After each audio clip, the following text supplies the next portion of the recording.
My fiancé had a childhood sweetheart from a poor family. When he accepted my sponsorship, he confidently asked me to sponsor his little sweetheart as well. If you don't agree, I won't take the college entrance exam. By then, you'll be the one who loses without a college-educated husband, he said. I was so in love that, under his coercion and persuasion, I agreed to sponsor his little sweetheart too, despite my parents' strong objections. The two of them successfully got into university, and my fiancé and I eventually got married. However, when I was 7 months pregnant, the two of them colluded to cheat my parents out of their factory. My parents were so furious they died from the shock. I also fell and suffered a heavy hemorrhage, and they just stood there coldly watching me bleed to death. When I opened my eyes again, I realized I had been reborn. This time, I decided to find someone else to sponsor, and my fiancé panicked. Your family doesn't lack that little bit of money. Don't be so stingy.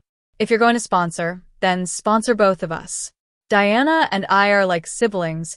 I can't let her suffer alone, Jonathan said confidently from the sofa. Hearing his outrageous demand, I wasn't even angry. I just stood there in a daze, because I realized I had returned to the past. In my previous life, after the college entrance exam system was reinstated, Jonathan had shown great promise. Everyone believed he was the best candidate. As his fiancé, I naturally supported him wholeheartedly. But Jonathan demanded that my family also sponsor his childhood friend, Diana. My parents didn't care about the small amount of money, but were suspicious of their unusual closeness. They feared that if they studied and took the exam together, they might develop an inappropriate relationship. They wanted to refuse, but I trusted Jonathan's character and thought my parents were being too cynical. Because I insisted, they reluctantly agreed. Jonathan and Diana worked hard and both got into university. Rumors spread at school that they were very close and that Jonathan would abandon me after graduation. But he didn't. He married me after university, even giving up a chance to study in a major city. He and Diana joined my parents' factory to help out. I thought I had found a good husband, someone who took care of his widowed mother and helped my parents run the factory. But when I was 7 months pregnant, he and Diana used their cunning to swindle the factory from my parents. My parents died from the shock, and I suffered a miscarriage and bled to death under their cold stares. While I was lost in memory, Diana walked over like a wronged little wife, took my hand and said, "Sister, please agree to this. I'll study hard and repay you 1,000 times when I get into college." My future mother-in-law, Callista, chimed in, "Diana is a good student with a kind heart. She's taken great care of me and done a favor to the Jonathan family. You should be the one repaying her favor, not the other way around." I couldn't help but laugh. "Aunt Callista, if Diana did your family a favor, then you should be the one to repay her. Why does my family have to shoulder the responsibility?" Everyone present was stunned. Though Jonathan and I weren't married yet, I had long treated myself as a member of his family. I obeyed Callista in everything and cared for her more than her own daughter might have. This was the first time I had ever spoken to her with such sarcasm. Callista was furious. "What do you mean? You and Jonathan are already engaged. That makes you part of the Jonathan family. Diana is a benefactor to us, so naturally, she's your benefactor too." She clutched her chest as if about to faint. "Jonathan, are you just going to sit there while your fiancé disrespects your mother? Do you want to see me die from anger?" Jonathan was waiting for that cue. "Jessica, apologize to my mother immediately and agree to sponsor Diana. If you don't, our engagement is off. And if it is, you'll be the one who loses, not me." Before I could say anything, my parents stepped in, unable to stay quiet. They knew how deeply Jonathan's words would hurt me and rushed to grab him. "Jonathan, engagements aren't a joke.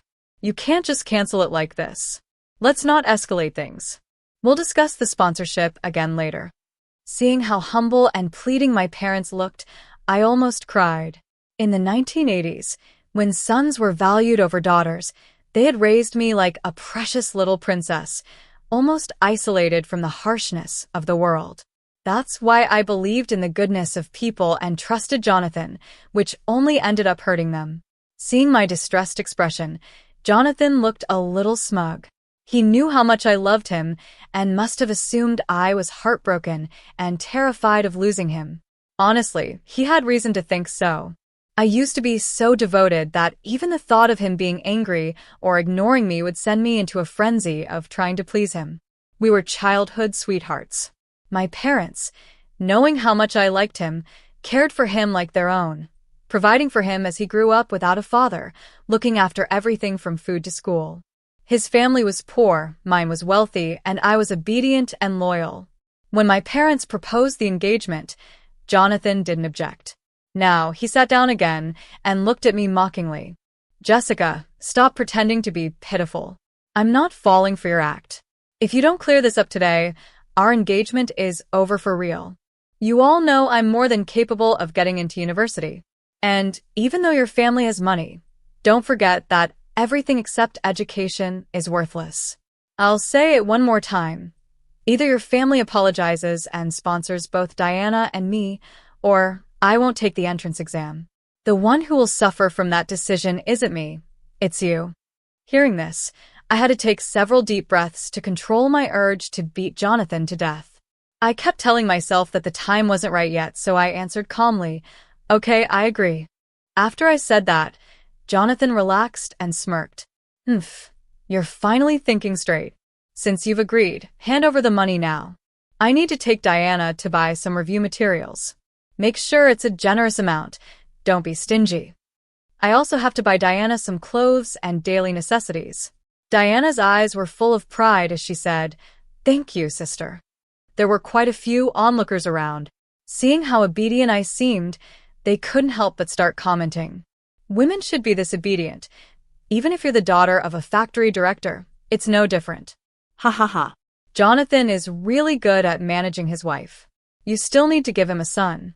If I had a daughter this troublesome, I'd rather not live. However, some people couldn't stand it and said loudly, "This is too much. Even if Jonathan is good, this isn't right. It's already like this before marriage. After marriage, the whole family will have to kneel before him." Callista rolled her eyes at this person and said, "Don't talk like sour grapes. My Jonathan will soon be a college student. What does this mean? It's basically the same as being the top scholar in ancient times. A top scholar could even become a royal son-in-law. Isn't it natural for the Jessica family to praise my Jonathan?" Jonathan, beaming with pride, practically had his head in the clouds. He reached out to me directly and demanded money. "Why are you just standing there like an idiot? Didn't you hear or understand what I just said?" My parents sighed and were about to hand over the money, but I stopped them with my hand. My expression turned calm as I said, "Everyone has misunderstood. What I said earlier was correct. I did not agree to support Diana. I agreed to cancel the engagement with Jonathan. From now on, the Jessica family and the Jonathan family have nothing to do with each other. There will be no marriage between us." I continued, "Also, I truly admire how Jonathan treats his benefactor, so the plan to sponsor him for the college entrance exam is now cancelled as well." After saying that, I didn't wait for Callista or Jonathan to react. I simply asked the housekeeper to drive all three of them out and shut the large iron gate. The house finally quieted down, and my parents looked visibly relieved. My mother took my hand and gave me a thumbs up. "Jessica, you finally stood up for yourself. It's not that we're unwilling to support someone else. After all, it's not about the money. But we can't stand Jonathan's attitude toward Diana, and especially how he treats you. If he protects Diana so fiercely, how can he possibly treat you sincerely?" My father stood beside her, also happy to see that I'd come to my senses. "Jessica, don't worry. If you say that, they'll definitely be worried and scared. Just hold firm for a few days, and then your mother and I will go talk to Jonathan, play good cop and bad cop, and make him realize the situation." It was clear they still thought I had said those words out of anger. But it wasn't just that. The reason my parents were so optimistic about Jonathan wasn't just because I liked him, it was because our factory needed him. In this era, running a private factory is difficult. If a capable college student joins us, it would really help our business. Thinking of this, I sighed and said, Mom, Dad, I meant what I said. I know you're doing this for me and for the factory. But Jonathan isn't the only one who can go to college. I can too. No matter what, I will never marry Jonathan again. My parents didn't say anything but nodded hesitantly, doubt flickering in their eyes. But it didn't seem like they doubted whether I would go apologize to Jonathan. It was more like they doubted I could get into college. I frowned. I couldn't blame them for thinking that way. My academic performance had always been average unless I didn't explain anything to them. The next day, I got up early and went to find Victor. He was gathering herbs in the mountains to help support his family. He was surprised to see me. "XIN, Jessica, why are you here?" I said directly, "I know how capable you are. I want to sponsor you to go to college. In exchange, I want you to help me study and review." Victor stared at me for a long time, finally realizing I wasn't joking.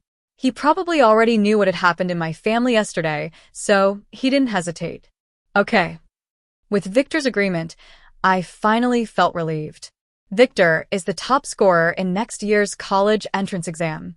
In fact, he originally wanted to take the exam this year, but his father's serious illness had drained the family finances, so he couldn't afford to register. Even if he passed, they couldn't pay tuition. So he gave up this year's exam and chose to work instead, planning to try again next year. Since the National College Entrance Exam had only recently resumed, the difficulty increased every year. If Victor could become the top scorer next year, he could just as easily top the list this year. But I didn't seek him out just for that. After I died in my previous life, my consciousness didn't fade away. I watched Jonathan and Diana take everything from my family, leaving me and my parents to be buried in a mass grave. It was Victor, using his limited savings, who gave my family a proper burial.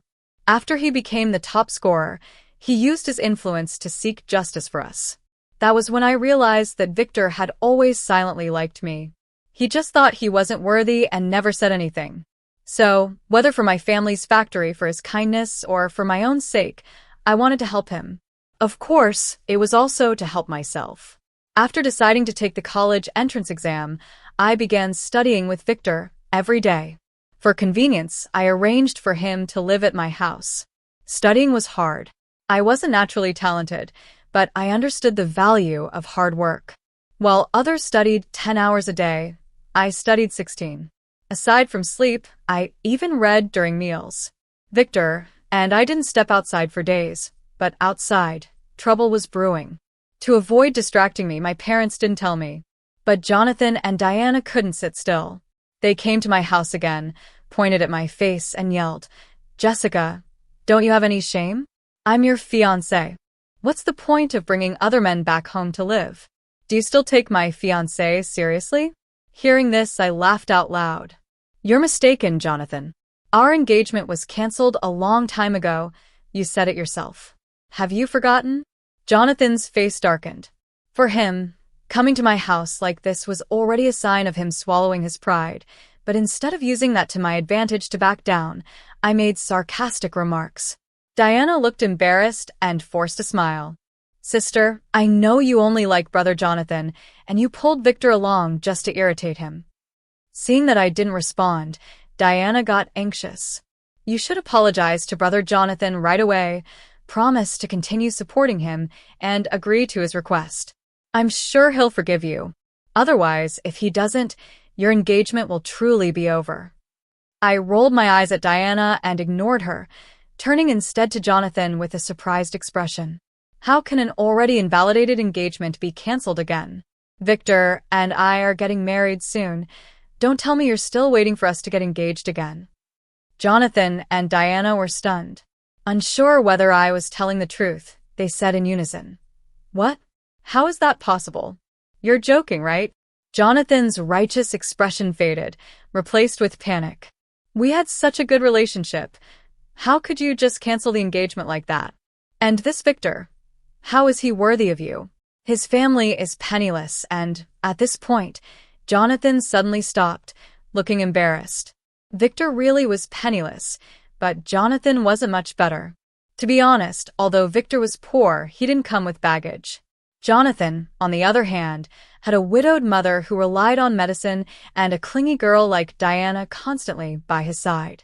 All things considered, Victor was the better man. Seeing that I wasn't joking, Jonathan quickly forced a flattering smile. Jessica, stop messing around. I know you're just teasing me. You're a woman who values feelings. How could you marry someone else so casually? Actually, I didn't come here to argue with you today. I came to forgive you. Don't you want to support Diana? Let's talk about it. How about this? Arrange for Diana to work in your family's factory, forget the financial support, and we'll continue with our engagement. I didn't expect Jonathan to be so shameless. For a moment, I didn't know how to respond. Just as I was struggling, Victor's voice came from behind me. Jonathan, everyone knows your engagement is over. A girl like Jessica is admired by many. You can't expect someone like her to wait for you forever. Victor took my hand and continued. Besides, Jessica wasn't joking. We really are getting married. I'm not like certain people who live off others. I'll be open with you. Victor, am marrying into Jessica's family. Jonathan wanted to argue, but more and more people had gathered to watch. Many were laughing at him. Unable to maintain his dignity, he covered his face and ran away. After Jonathan and Diana left, I turned to Victor and thanked him. It's a good thing you didn't expose me. Otherwise, I'd be so embarrassed. Victor's expression shifted several times before he finally smiled. It's nothing. This is what I should do. You helped me pay off my debts and supported me. I should be the one thanking you. Besides, I wasn't saying anything untrue. His voice grew firmer. When I get into college, I'll come back with a legitimate reason to propose. My face turned red. I didn't know how to respond. Without waiting for me to say anything, Victor quickly excused himself, saying he had to go back to his room to study, and ran off. After that day, the rumors died down. Everyone knew there was no hope for me and Jonathan anymore. I even had a new fiancé. Since Jonathan used to flaunt my family status to show off, now that I had abandoned him, those who didn't like him took the chance to mock him. At first, Jonathan thought I was joking and kept fantasizing that I'd apologize. But when I never did, he got angry and blamed everything on Diana. Jonathan was furious. This is all your fault. Why couldn't you be content with what you had? You insisted on going to college, and now look what happened. Because of your stubbornness, I've lost everything. The two of them quarreled and fought almost every day. They didn't even have time to study, constantly worrying about what they'd eat next. I couldn't help but find it laughable. In my previous life, Jonathan always praised Diana in front of me. I never expected that his precious, white moonlight would turn out to be just a grain of rice. Just when I thought I could keep enjoying the show, Callista, dragging her sick body, came to see me. Callista no longer had the picky attitude of a mean mother-in-law. Her face was wrinkled and wore a forced smile. Jessica, I heard from Jonathan that you want to cancel the engagement. That can't be true, right? I rolled my eyes internally. Why are they all pretending to have amnesia? Jonathan was the one who said the engagement was off. What does this have to do with me? In my previous life, I treated Callista like my own mother. I took care of her when she was pregnant, managed her meals, her health, everything. But I never got a kind word in return. Instead, she always scolded me. Our Jonathan family may not be rich, but we have rules. Don't use your pregnancy as an excuse to act spoiled in our home. Serving your mother-in-law is your duty. Don't even think about hiring a nanny to slack off. After being betrayed by Jonathan and Diana, I had begged her for help. She didn't say a word to defend me, just scoffed coldly. If you weren't as obedient as a child bride, do you think I'd have let you marry into the Jonathan family? Thinking of this, I didn't even feel angry anymore. It wasn't the time to be angry. I just said calmly, Aunt Callista, if your memory is bad, you can ask Jonathan or Diana. I'm sure they remember. Callista laughed awkwardly. Come on. Why are you pretending in front of me? I know better than anyone how much you care about Jonathan. You're just jealous that he's so good to Diana. You've got it all wrong. You've known Jonathan for so many years. Don't you know what kind of person he is? He's just hard-mouthed but soft-hearted. I hummed perfunctorily, hard-mouthed but soft-hearted. I see that he is very soft-mouthed towards Diana. Don't you also think Diana is good? Now that Jonathan and I are breaking off the engagement, you can go to Diana to propose marriage. Isn't this a happy ending? Callista wanted to get angry, but she still held back. Even if he said he wanted to break off the engagement, he didn't mean it. Listen to your aunt and quickly go admit your mistake to Jonathan. Otherwise, if Jonathan really gets angry and breaks up with you, you'll be the one crying in the end. After all, except for having some money, you don't have any other advantages. If you give up Jonathan, you'll never find someone better than him. Believe in your aunt. Just give Jonathan a way out, apologize properly, and then support Jonathan and Diana in going to school. After all, you were right. Diana is indeed better than you and more suitable for Jonathan than you. So you have to figure it out. You snatched Jonathan from Diana, so it's only right to compensate her. Am I right? I interrupted Callista's long speech impatiently. And Ding, you always said that Jonathan was more like your deceased uncle than you. Now I think you're wrong. You two are exactly the same. I praised you before, and you thought you were so popular. Not only are you not grateful, but you also control and suppress me everywhere. Now that you don't have my support or praise anymore, you shamelessly come to me and beg, saying it's for my own good. Do you think I'll believe that? This was the first time I refuted Callista's words like this. Callista didn't care about the purpose of her visit. She slammed the table. Don't be shameless. You said it yourself. Except for your wealth, how are you worthy of my son? Others may not understand you, but I know you very well. Don't you just want to see Jonathan and me bow our heads? Why are you pretending to study and want to go to college? What do you think college is? It's just roasted sweet potatoes. Can everyone do that? I was too lazy to argue with her. Whether I pass the exam or not is my business. Even if I don't, Victor can too. What do I have to worry about? You're still worried about how your son will go to college. Where will he get the money if he passes? It's more practical. Callista was mad at me and ran away. This was Jonathan's trump card, but even that didn't work. Jonathan was a little skeptical at first. It wasn't until Victor and I set our wedding date that he really panicked. He didn't care about his previous attitude toward me or my recent odd behavior. He picked a bunch of wildflowers for me to apologize for the first time. Jessica, my mother told me everything.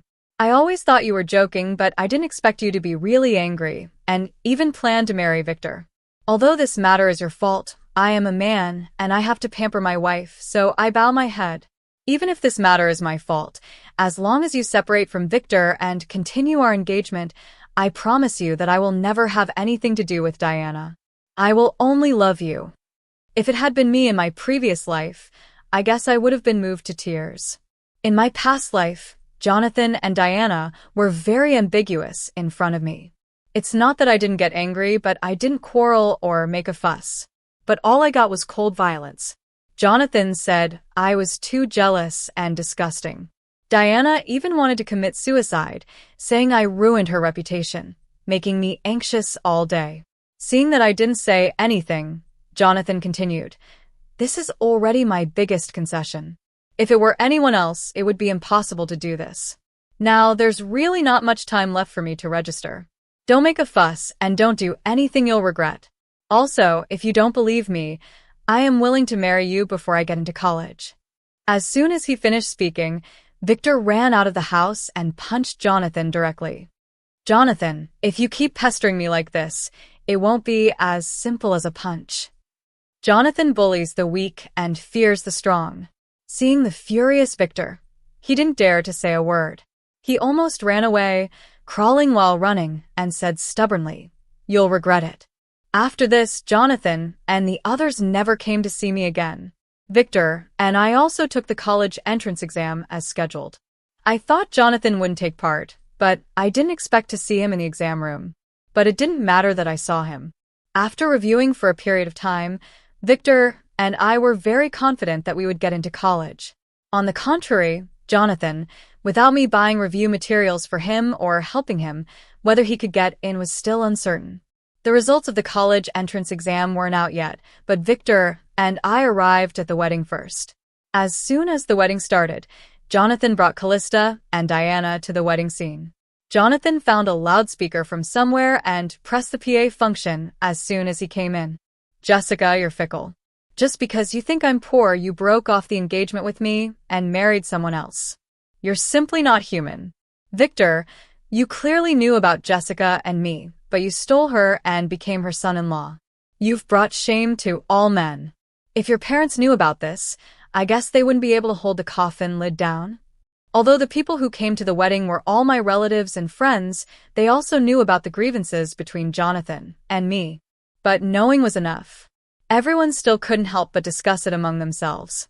My parents had long guessed that something would go wrong at this wedding, so they had called several tall and strong employees to guard it. Why don't you kick those three out quickly?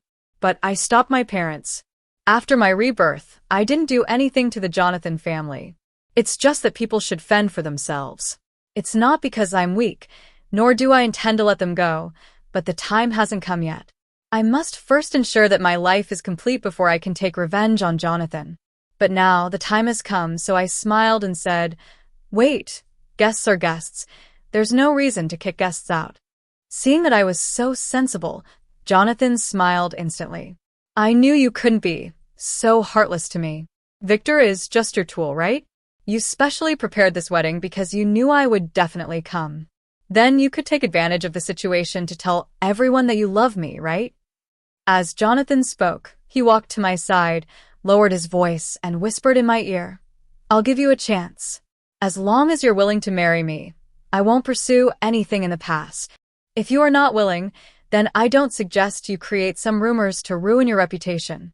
By then, no matter how weak Victor is, he will not marry you, and you will have to live out your life alone." Jonathan is right. Although we are no longer in a feudal society, if he insists on spreading rumors, my reputation will definitely be damaged. I know Victor's character, and he won't believe it. But just because he doesn't believe it doesn't mean others won't. I've finally been reborn, and of course, I don't want to live a life where people gossip about me and stab me in the back. But I didn't refute it, just smiled lightly.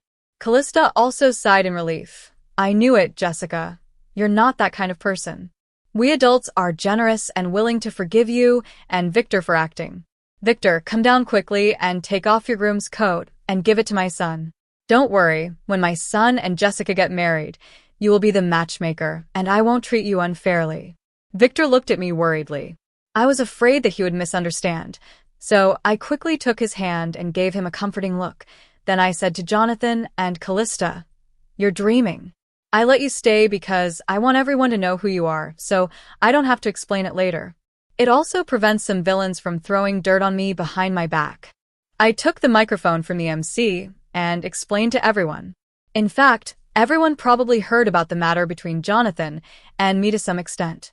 They all knew that I was angry about supporting Diana and that Jonathan had canceled the engagement.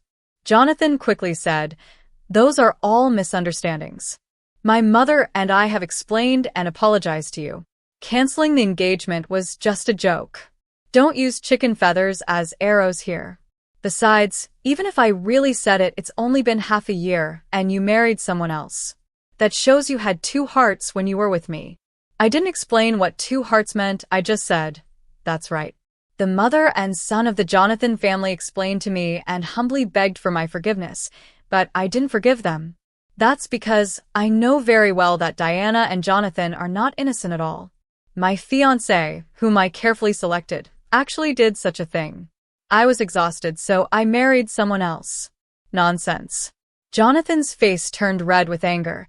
There is nothing innocent between Diana and me. It's you who are fickle and like someone else. That's why I took advantage of the situation. Diana also quickly explained, "Sister, how many times do I need to tell you that there is really nothing between Brother Jonathan and me? You can't change your mind and slander me." The two were indignant. If I didn't have the memory of my previous life, I'm afraid I would have believed their nonsense. I snorted coldly. The two said that they were like siblings, but in fact, they had already become husband and wife secretly. When this was said, the whole audience was in an uproar. This was a huge scandal. They became husband and wife before they got married. If this was said out loud, it would really make people laugh. You are talking nonsense.